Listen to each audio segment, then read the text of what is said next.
কম্পিউটারে ডেস্কটপে অ্যাডোব ফটোশপে কিভাবে ব্যাকগ্রাউন্ড চেঞ্জ করতে হয় সেটা আমি দেখাচ্ছি।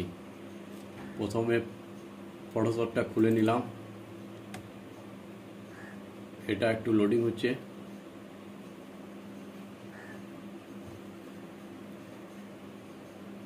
এই যে লোডিং হওয়ার পর একটা এখানে ওপেনে গেলাম, ওপেনে গিয়ে একটা ফটো নিলাম, যেমন এই আমার ডেস্কটপে সেভ আছে। ডেস্কটপে ক্লিক করলাম, ক্লিক করার পর ক্রপ টুলসে নিয়ে গেলাম, ক্রপ টুলসে গিয়ে ফটোটাকে ছোট করে নিলাম।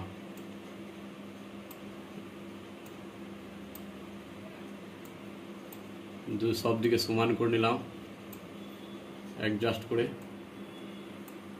সমান করে নিয়ে যাওয়ার পর এটাকে ওকে করে দিলাম। ওকে গিয়ে অবজেকশন সিলেকশন টুলস ক্লিক করলাম। এই যে এইখানে ধরলাম, এটাকে পুরো সিলেক্ট করে নিলাম। ছবিটাকে সিলেক্ট করে নিয়ে যাওয়ার পর দেখুন এটা পুরো ক্রপ হয়ে গেছে। ফাইলে গিয়ে নতুন ফোল্ডার নিলাম। এই যে এটা ব্যাকগ্রাউন্ড নিয়ে নিলাম, যে কোনো একটা ব্যাকগ্রাউন্ড, যেমন এটা আমি চুজ করলাম।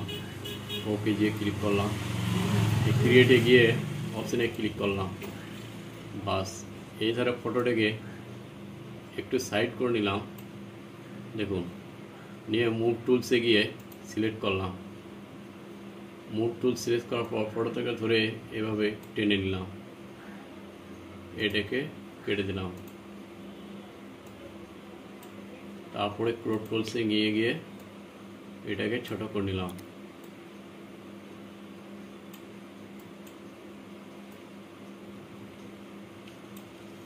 নিয়ে ওকে ক্লিক করে দিলাম, এন্টার প্রেস করে দিলাম।